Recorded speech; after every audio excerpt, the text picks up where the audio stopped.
This is Secrets to Win Big, your roadmap to sustained growth. Brought to you by Arjun Sen, founder and CEO of Zen Mango, top brand growth driver, and a former Fortune 500 executive who has been called one of the most marketing intelligent minds in the business. Find him at zenmango.com. And now, here's your host, Arjun Sen. Welcome to Secrets to Win Big with Arjun Sen. Hi, this is Arjun, and today I have the pleasure of having a conversation with David Sanchez. David Sanchez is the founder and CEO of Digitalis Medical and Miracle Recovery. On one hand, David is helping healthcare brands build their profits and visibility through digital marketing. Through Miracle Recovery, he works to save lives from addiction. From being a nurse in ER to saving lives from addiction, that is what David's passion is all about. David is committing to make a huge impact in communities, but also driving huge results for companies. David, truly a personal pleasure and honor to welcome you to Secrets to Win Big. Thank you for having me. I'm really looking forward to talking. So David, I want to first congratulate on this fascinating journey because, and I just don't say that lightly, I feel in this world, most of us, most days try to take more for ourselves. And then there are a few people who give back more than they take. And that's one of those people who you are. So in that journey, I just want to understand first or foremost, what are some of the big wins that when you look back at the rearview mirror that jumps out that you want to celebrate today? The big wins.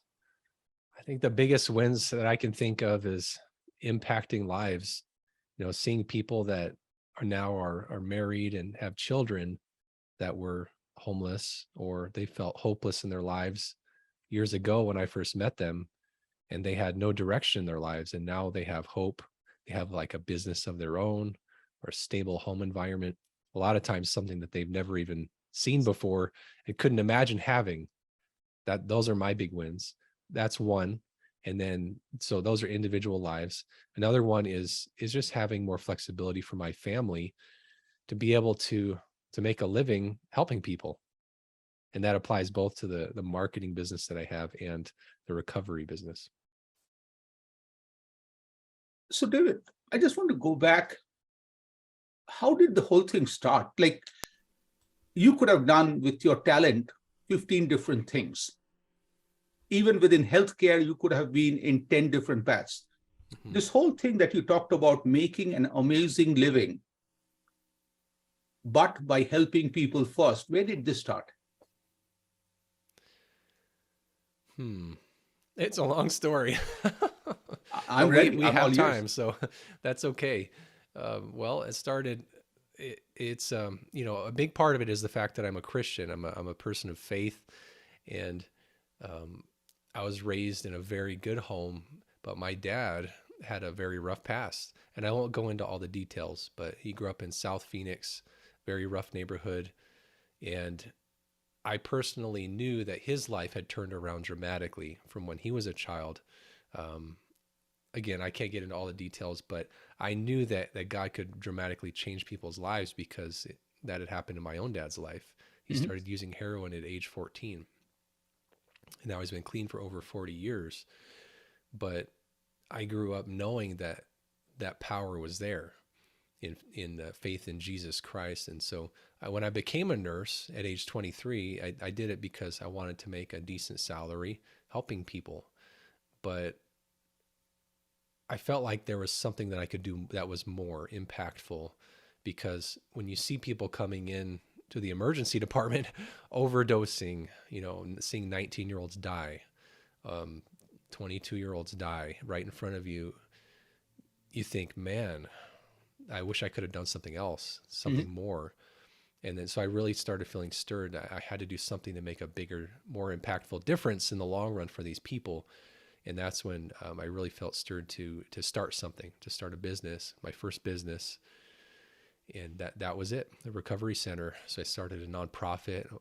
My church got behind me and helped, basically angel invested and financed the whole thing to get it started. And it's been just such an amazing journey. and being able to help people turn their lives around. And that was the first step. And then from that, in healthcare, the most competitive specialty is addiction treatment, which I had no idea. And so I had to start learning digital marketing. I started working with agencies, and I really got frustrated not knowing where my results were coming from. I was spending, at least $15,000 a month on advertising and just not being able to measure things well. So I decided to start learning advertising back in 2015. And so I ended up starting my agency from that. And now I focused a little more down on SEO, search engine optimization, so non-paid advertising, and making the best results in healthcare for healthcare clients from that. And so now these two different companies are, operating at the same time, but I just love it. I love helping people. I love that. And, first of all, thank you for sharing the personal journey. Now that you opened the door, I really want to ask you one more personal question before we move forward. Is in this journey where you have helped numerous people, without mentioning names or anything, when you help the first person start back, crawl, walk, run in his or her life back, what did it make you feel at that point? I felt like this is what I was born to do. I was born to impact people's lives. I was born to make a difference, and it's so rewarding to know that I'm not just giving somebody a pill or not just saying a positive word. I'm giving somebody a future. Wow. I'm just writing it down because I really think I found the title to this podcast, Giving Someone a Future. I love that. And I would bet, David, at that point, once you helped the first person, you found, based on your faith and your passion and your capabilities, the positive, good addiction in your life, which is to help people, and you have never stopped. Yeah, you got that right. That's accurate. Yes. Thank you. So now let me ask you, now let's go into the business sense, because many of us have ideas. Some of us take the first step, but not too many of us succeed to make it a reality. What's the unique sauce that David has that you have been fortunate and blessed with that has driven you in this journey to be successful? Yeah, I think the two biggest things for me that have helped me a lot is operational ability and then learning how to inspire people, because those are two things that are unique skills for me, which I didn't even know I had, honestly. But working as a nurse helped me a lot with that because I'm very detail oriented. So I initially with the treatment center, I had to write all the policies and procedures, and now I've helped a lot of other people just through consulting advice. But for me, I didn't have anybody to guide me through the steps of getting licensed, going through all the details. It took me 6 months to do it. But going through detail by detail and setting up a system for the business to work correctly and function smoothly, that is something that has really helped me a lot. That's a big asset. And then the other thing, like I said, is inspiring a group of people for a common mission. When you have a goal, being able to communicate that effectively to other people takes care of a lot of details, so you don't have to go around constantly correcting things, but instead it's inspiring them to the common vision, and then they'll find the best path to reach that. And if you can keep the vision fresh in their minds, they take care of a lot of the details, so you don't have to operate those. That's brilliant. Because to me, I just feel that's the first step for any successful CEO, is to clearly see the vision, but then to also appreciate that, let's say I am your head of marketing, next to me is the head of operations, finance, everybody. For you to realize and appreciate that the vision looks different from each one of our seats. Mm-hmm. You sitting next to each one of us and helping us see that very clearly and getting us excited, I really think is such a big part of the journey. And I really think that's fascinating. Yeah. Yeah. And like you said, each one of those people, they have a different perspective, and each one of them has skills that are far greater than mine in their areas. And so they can do a better job than I could do, definitely. Absolutely. So as you are hiring future leaders, so David, what do you look at in a leader who will be a great fit to be part of your organization or professional work family? I look for people that are self-motivated and disciplined, and then also humble. They have Mhm. to be humble enough to receive direction without taking it personally, but instead they're hungry to grow. They're smart and hungry to grow. Those are, and then humble. Those are huge. Because we've all haven't we all experienced the people that they can be extremely intelligent, but then their pride gets the best of them and they're not willing to learn, but that really stunts their growth and keeps them from being who they could be. And at the same time, there are people that are maybe not be as naturally intelligent. They might not have as many skills or as much educational background, but they're so hungry and they're humble and they want to learn. They end up going far beyond. When you talk about humility, I have to go back to an amazing lesson my grandma taught me, and she used to do it very visually. Oh, She one time brought 3 cups or mugs. One she kept upside down. She said, this person is telling you, I don't want anything. Like, this is a person who has closed the doors and the windows, and just respect the person. Then there's the person who has the cup up, but the whole thing is full. She said, this person shows he or she is open, but knows that he or she is right. Don't ever be the person. She's then got another extra glass and says, if you think your glass is all full, take it, empty it, and then bring the cup open, then you listen. The very fact I'm listening to you doesn't mean I need to do what you want. I still have the choice, decision based on my values, my decision, everything else to decide. But listen to listen. And that's the part where your lesson on humility is very important, is if you're saying something, I really need to give you respect to listen. And then I can share my point of view as I start going forward. So I really like that. that's great.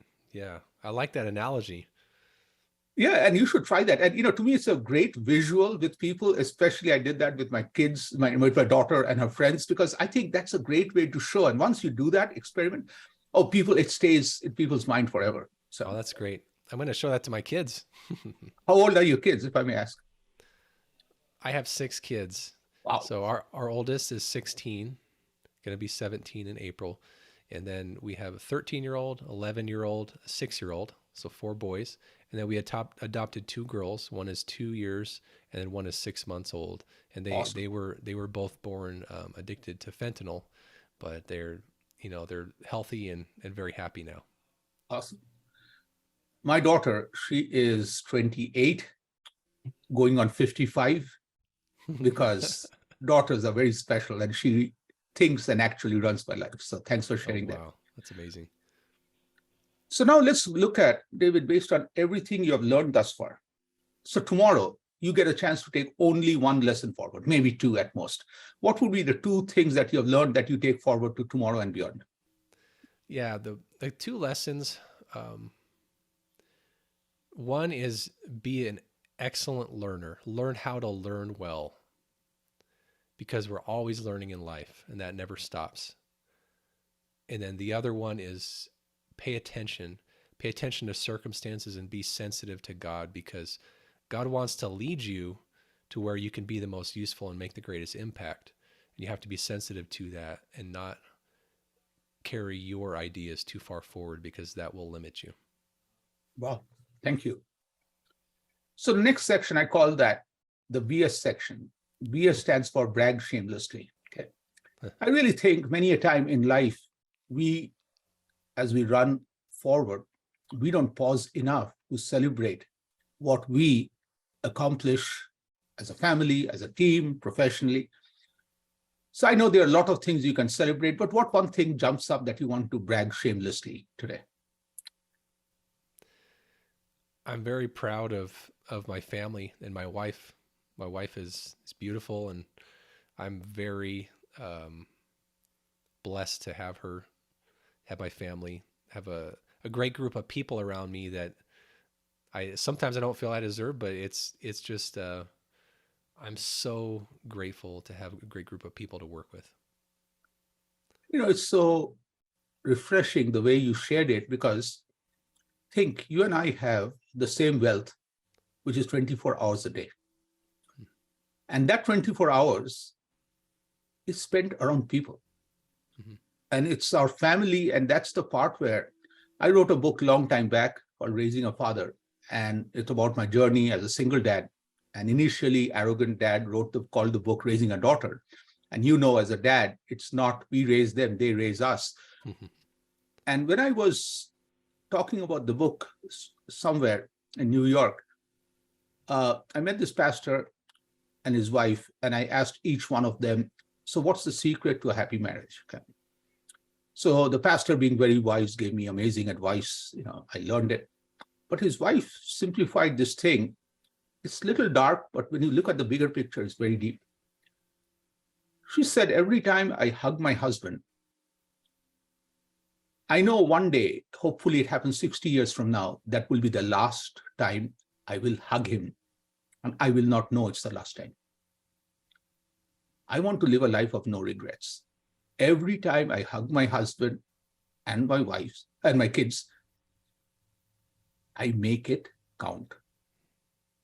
And, so to me, I just looked at the possibility. It's a very deep thing because with family, many a time we take for granted, like, hey, with my wife, I can say I love you or anything tomorrow, day after. No, it's today. And I really appreciate you sharing that. So thank you.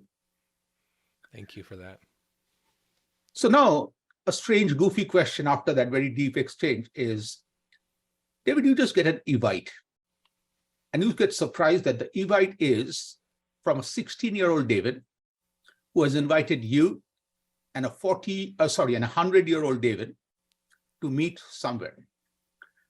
So where do you think this meeting of the three Davids, 16-year-old David today and 100-year-old will happen? And secondly, what would the conversation that day be? Where would it happen? Yes. What would the conversation be? Mm-hmm. I don't know. That is a very unusual question. I don't know. Probably either in Phoenix or where I live now, because I was born in Phoenix and raised mostly there. And then what would it be about? I think it would be a discussion of what have you learned.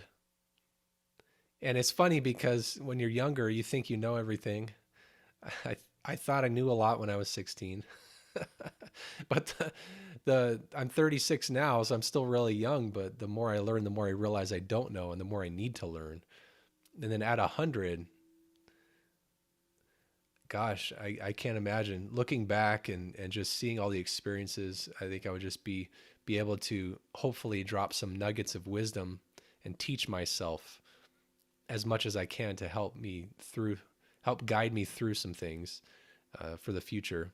But I don't want to know everything, so I don't think the 100-year-old me would warn me about anything, because there's a lot of struggles in life that there are harder than you realize, Mm-hmm. but you're tougher than you realize, and it's best just to go through them and rely on God to guide you. And also it's fun to face a challenge, because Yeah. a mentor of mine once told me when I was facing some severe challenges by saying, think, Arjun, gamify everything. Visualize Arjun and David are two young kids, and in the middle of the night, you shouldn't be, or I shouldn't be, we were playing this video game and you just got to this new level we always wanted to. So what would the conversation be? Hey, David, guess what? We are at that new level. There are 3 dragons instead of 1. We would never look at 3 dragons to be a negative. We would look at 3 dragons to be a bigger challenge that I have earned to overcome. And I think that's the part where the blend of faith and self-confidence, I really appreciate how you're building, and I wish you the very best. So David, when I try to wrap up this conversation, this has of course been fascinating, and I personally have learned a lot. 2 final thoughts I have. One is, any final thoughts you have that you want the listeners to know? And secondly, you have been very kind to answer every question of mine. If you have any questions for me, anything, I would like to try to answer that.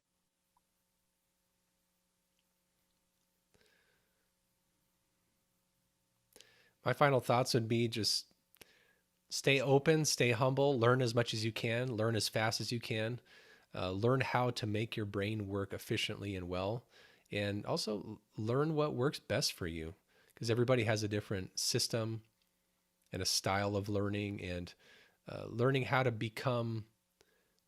have a workplace and a mindset that is conducive to learning and to work is very important too. Love that. And do you have any questions for me? I think I'd like to get to know you a little bit more. Anything you want to ask, I will answer. Anything you want. Yeah, I'd like to know just a little bit more about your background and what made you interested in having me on. Yeah, so to me, I'm a work in progress. So did my engineering, did an MBA, got into the corporate world, and was completely addicted to climbing the next hill. And day after 9/11, I was sitting with my daughter, who was 8 years old. And as we were looking at the world stop and change in front of us, she was in my arms, and she told me, "Dad, you really don't know me." And I'm being very kind to myself when I describe myself, I should be more harsh, is me being an insensitive male those days, tried to make fun of her not knowing instead of understanding how painful it is for a daughter to tell her dad that I don't know you. Wow.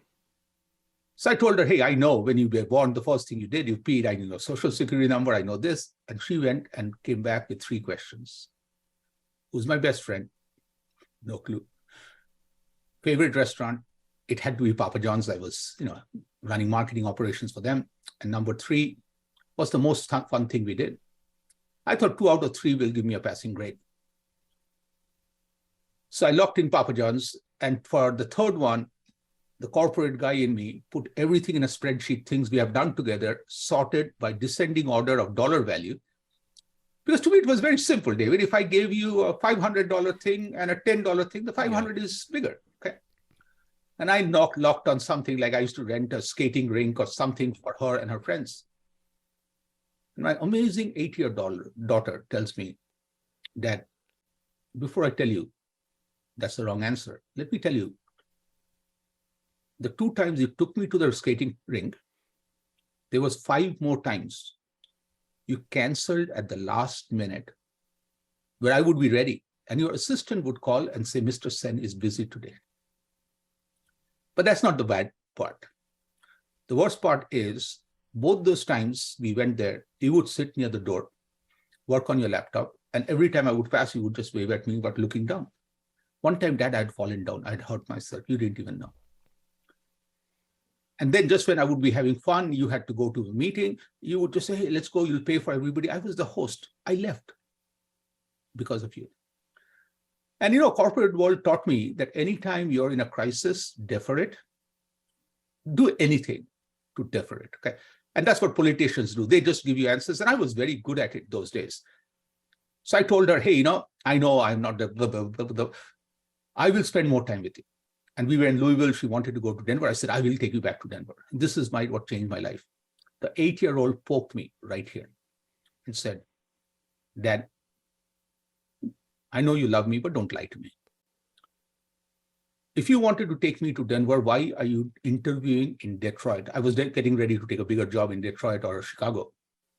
And she said, "I know my dad. If my dad wanted to take me back to Colorado," and I'm so glad you asked it, I'm wearing a Colorado shirt today, "he would take me to Colorado." She goes to bed. It was this life-shattering moment for me because first I realized I came from humble beginnings. My grandma raised me. I came to this country with $350. I just could not even fathom how I got to this point. But what was scary, David, was I was not ashamed to lie. I was embarrassed that I got caught lying to my daughter. Very deep. Wow. And that night I realized if I don't do anything today, tomorrow morning, I don't trust this Arjun. He will go on and create this life where his daughter will really never know. I could see 65-year-old Arjun getting a phone call from his daughter on a Father's Day or birthday. Hey, how are you? Good, good, done. Like not even 1 minute. And I quit that night. Okay. And I quit with no plan. I just wanted to be a dad first because I felt, when you talk about addiction, I think that's the thing that connected, because addiction to me is you take a baby step not knowing how, without understanding, you start taking bigger steps. And all of a sudden, you may not even know. Like once you're in the deeper side of addiction, which I was, denial is very easy. And second thing is it impacts more than me, people around me. My marriage was gone. I blamed everybody else other than myself for the marriage, but you know what the answer was. And I think that's where what life changed. And I have been since then consulting for myself. There have been ups, there have been downs. I've had amazing people in my life now. And the biggest thing my daughter taught me that day is wealth is how many people are in your life who care about you because you care about them. That's it. So I don't usually share, but I really think that, I'm been very excited and fortunate and blessed to talk to you today and wanted to get into it a little more. So hopefully that's great. Tells you. Yeah, I appreciate that. That's a very special story. Thank you. So David, this is, an amazing connection, getting to know you. And I really wish you amazing journey forward. And more importantly, I really wish you all the happiness as you take one person at a time and help them unleash their amazing life forward. As a dad, truly wish you the very best. And again, thank you for taking time to share at Secrets to Win Big. Thank you. Thank you. You've been listening to Secrets to Win Big with Arjun Sen, founder and CEO of Zen Mango, top brand growth driver, and a former Fortune 500 executive who has been called one of the most marketing intelligent minds in the business. To learn more, visit www.zenmango.com. Share this podcast with your friends and subscribe wherever you like to listen to podcasts.